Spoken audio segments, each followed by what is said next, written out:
Crise política em Portugal e risco financeiro em Angola. Ou seja, o primeiro-ministro de Portugal foi derrubado hoje, depois do mesmo solicitar uma moção de confiança, pedindo assim aos deputados para que possam votar se de facto ele tem ou não tem moral de continuar a ser ministro, depois de ver o seu nome envolvido no escândalo de tráfico de influência, quando a sua empresa ainda recebia dinheiro quando ele era ministro. Deputados hoje disseram que você não tem moral para poder continuar como sendo ministro de Portugal, portanto o governo foi derrubado. Portugal está sem governo e em maio Portugal poderá voltar às eleições.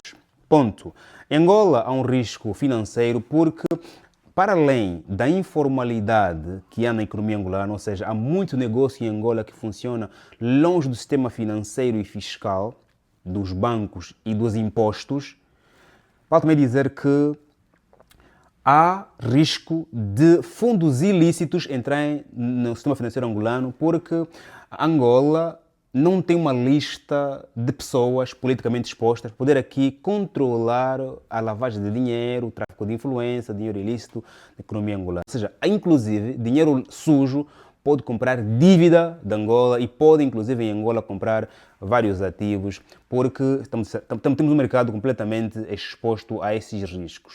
Vale também dizer que a chefe da Comissão Europeia, a senhora Ursula von der Leyen, disse que o empréstimo de mais de 150 bilhões de dólares que a União Europeia vai dar aos países europeus para que possam rearmarem-se, com esse dinheiro, os países europeus devem comprar armas de preferência aos países produtores de armas europeus. Não comprem arma na América, comprem armas apenas aos países europeus. Falou a presidente da Comissão Europeia. E vale também dizer que Angola vai convidar o M23 para ir a Luanda e em Luanda poderem conversar com o presidente do Congo, o presidente Tshisekedi, e assim tentar resolver a questão da tensão militar que está a acontecer na República Democrática do Congo.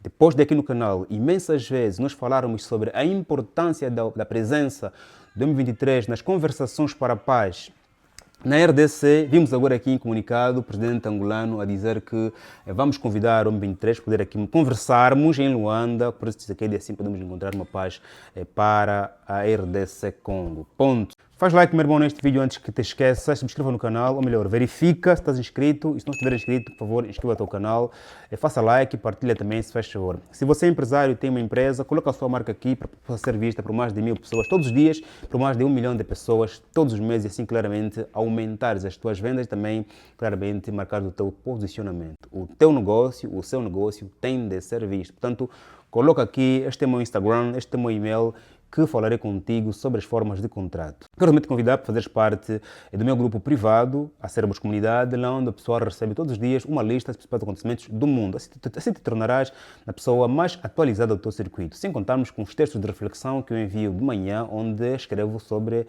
desenvolvimento pessoal, ou economia, ou negócio, ou geopolítica, assim um texto para poder começar melhor o teu dia, assim também contarmos com as reuniões mensais sobre o clube de livro e não só. A Cérebros Comunidade é o maior grupo do WhatsApp sobre economia, desenvolvimento pessoal, política e geopolítica da lusofonia. Com apenas 1.500 kwanzas mês ou 3 euros mês, venha fazer parte dos mais de 200 jovens que fazem parte, faço aqui a redundância, da Cérebros Comunidade.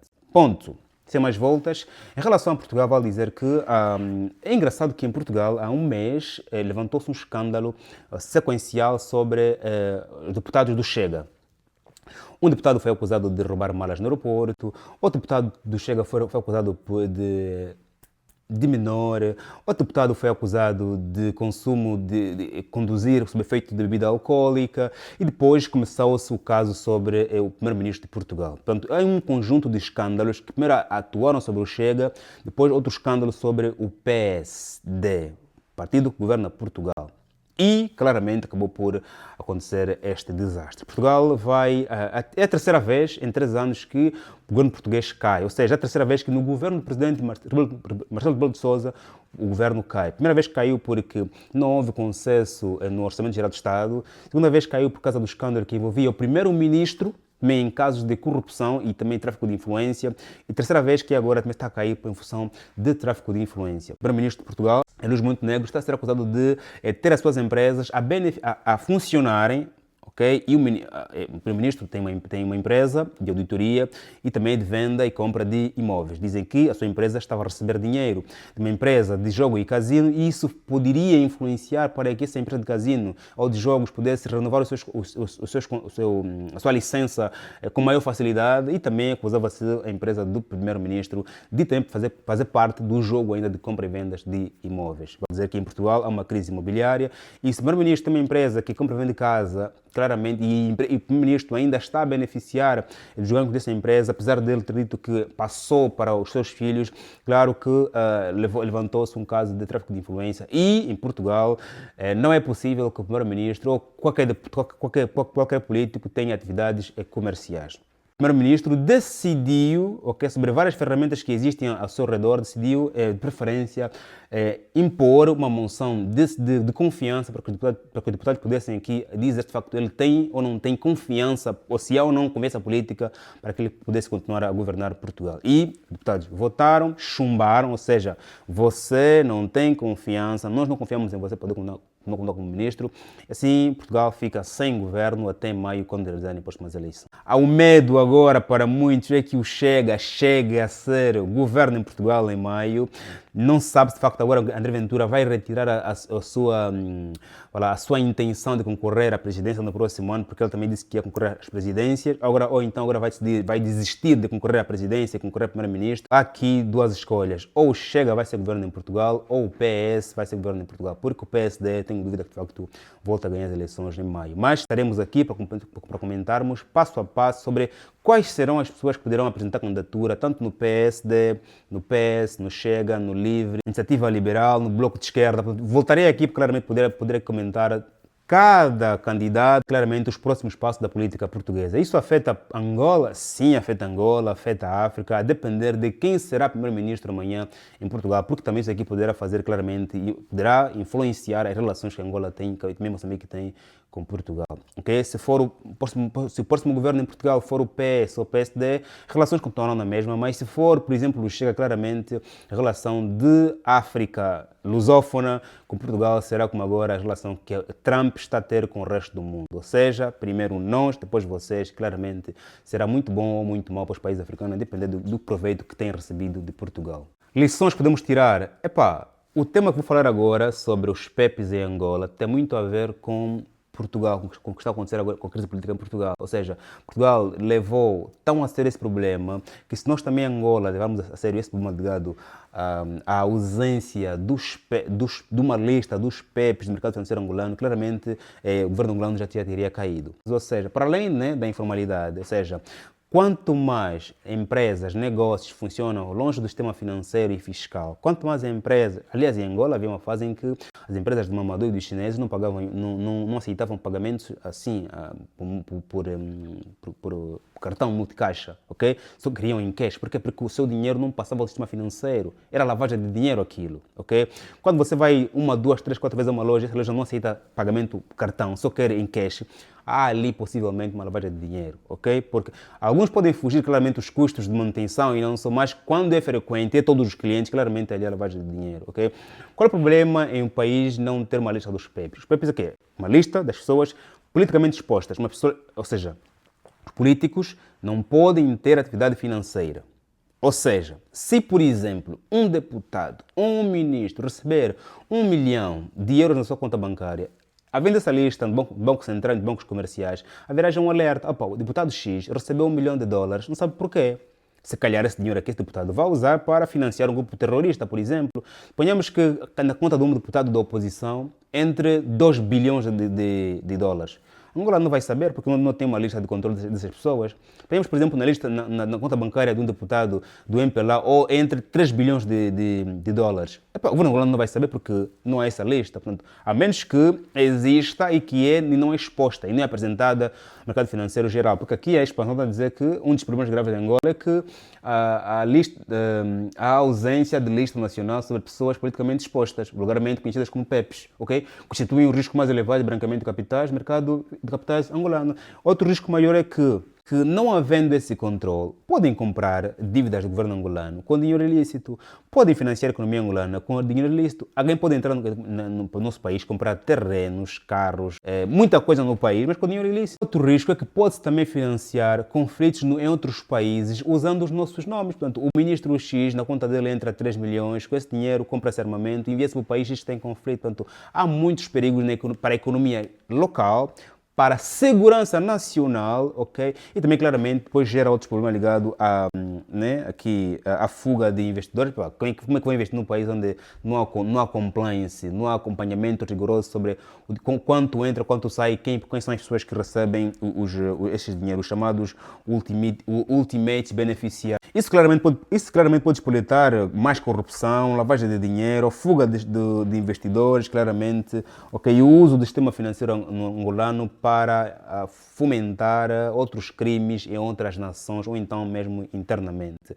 O Banco Nacional de Angola deve claramente olhar com muito cuidado, com muita preocupação esse problema, porque isso pode não só afugentar investidores, como também pode, claramente, fazer com que, quando nos emprestam dinheiro, a nossa taxa de juros é muito mais alta, porque o risco de emprestar dinheiro ao nosso país é maior em função da insegurança que há no sistema financeiro. E, claro, o maior risco de todos é que qualquer um em Angola que seja politicamente exposto pode, claramente, financiar um terrorismo, pode financiar uma guerra no país, pode financiar qualquer outro problema no país, porque não se vai, claramente, rastrear que a pessoa está a receber X bilhões para financiar este ou aquele mal. Depois, a questão ligada à informalidade que há na economia angolana passa mesmo pela infraestrutura, ok? Há zungueiros e há zungueiras e não só, há empresas que não pagam e que não estão registradas, que não pagam segurança social, não pagam imposto, tudo isso passa pela infraestrutura, ok? Por infraestruturas, ok? A zunga, a venda informal passa pela construção de mercados, ok? É possível transformar as praças em shopping. É possível sim, se nós querermos. É possível sim acabar com a zunga. É possível sim, porque ninguém gosta de zungar. As pessoas zungam porque não têm onde vender. E cá entre nós vale dizer que os nossos países não têm essa lista para que a riqueza de muitos não seja rastreada. Okay? Muitas vezes, em alguns países, acontece de forma proposital. Eu não posso ter essa lista porque nos vão rastrear. E eu também, mesmo que propor a lista, também serei rastreado, ok? Mas esquecemos dos perigos que podem advir dali, se de facto nós não quisermos levar a sério as questões de compliance do sistema financeiro nacional.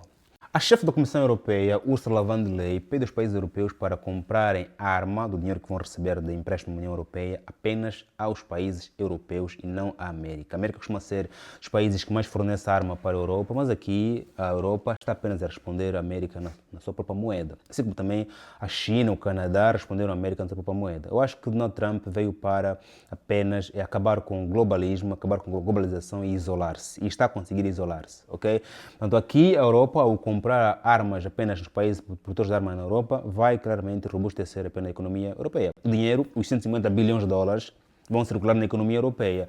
Entre os países claramente que mais produzem armamento são a França, a Alemanha, a Bélgica. Esse dinheiro vai girar na França, na Alemanha, na Bélgica, ok? Fazer com que haja muito mais emprego no setor bélico nesses países, ok? A América perde, claro que perde, mas Trump decidiu claramente começar essa guerra comercial e está a levar na mesma moeda. Isso faz com que, claramente, a economia americana nos próximos tempos venha abrandar, porque aquela produção de armamento que se fazia na América não se fará tanto, porque agora os europeus vão querer comprar armas entre a Europa. Portanto, a América vai produzir mais do que gasta. Portanto, vai precisar reduzir a produção de armamento, que fará com que haja, a longo prazo, despedimentos, se de facto essa medida continuar. Sei que também a nível de produção de alimentos, não só. Se Donald Trump não começar a pensar na sustentabilidade dessa medida, claramente haverá muito desemprego na economia americana, porque se você me sancionar, eu também vou te sancionar. Logo, o que você produz fica só para você e o que eu produzo fica só para mim. Logo, os países poderão produzir apenas na proporção de consumo, ok? Logo, essa medida aqui vai robustecer a economia europeia e claramente vai aqui adiar a economia americana, o que também não é nada bom para a economia global que nós muito estamos a caminhar. Em relação a Angola, o presidente angolano diz que recebeu o presidente Tshisekedi em Luanda, uma altura em que o presidente angolano já tinha dito que não conseguiria mais avançar com o processo porque podia dedicar-se à União Europeia, à União Africana. Agora o presidente Tshisekedi volta para Luanda, pedir mais claramente a intervenção do presidente angolano. O presidente angolano diz que Agora vamos convidar o M23 para Luanda e lá conversarmos sobre um possível cessar-fogo ou paz mesmo na região da RDC.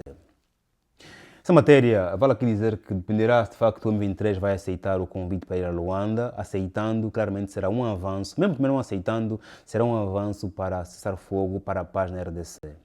Também dependerá claramente do papel do Ruanda nesta conversação, até que ponto Ruanda vai ou não vai influenciar o M23, mas este era o passo que se precisava no processo de Luanda. O processo de Luanda estava incompleto. Era Luanda, RDC e Ruanda. Sempre se esqueceu o M23. E aqui nesse canal nós falamos imensamente sobre essa necessidade. Agora que é incluído, ok, ainda bem, é um avanço do processo. Esperamos que o M23, o Ruanda e o Congo possam ler e claramente aceitarem os termos dos acordos, ok? Porque os acordos claramente são difíceis de se acordar, de se aceitar, porque o M23 quer uma coisa, o Congo quer outra coisa e também o Ruanda tem outras exigências. No entanto, palmas aqui ao avanço do processo, porque é aquilo que aqui no canal sempre pedimos para que pudesse fazer, ou seja, incluir o 23 nessas conversações. Também esperamos algum dia que a FLEC, por exemplo, em Angola, seja incluída no processo de conversação entre o governo angolano e o que está a acontecer em Cabinda, okay? Assim como também o que está a acontecer em Moçambique e Cabo Delgado. Esperamos também que algum dia esses insurgentes, assim como se chamam, os insurgentes de Cabo Delgado, também sejam convidados a fazerem parte de uma negociação para a paz em Cabo Delgado, ok? Porque não se faz acordo de paz apenas lutando, porque lutando a guerra jamais acabará. Por quê? Porque olhando para a FLEC, para Cabo Delgado, para a M23, esses indivíduos não estão só na RDC. A FLEC não está só em Angola, em Cabinda, ok? A FLEC está onde estão os seus líderes? Quem os financia? Quem está por detrás dele? Quem é o cérebro da FLEC? Não sabe onde está. Portanto, se calhar estão na Europa, na América e não só. Logo, não é possível acabar com a FLEC, com o insurgente da Cabo Delgado, com o 23, lutando com eles. Assim que não é possível acabar com a massa, lutando com a massa, ok? É preciso conversar com eles. Ou você luta até ao fim, sabendo onde todos eles estão, assim consegues acabá-los, ou negocias com eles quando sabes que eu não sei onde eles estão, não sei quem é o cérebro deles, não sei qual é a intenção deles, portanto, é melhor conversar do que gastar vidas humanas e financiamento às questões bélicas. Faz o like, subscreva, estamos juntos, que Deus abençoe como sempre. Amém.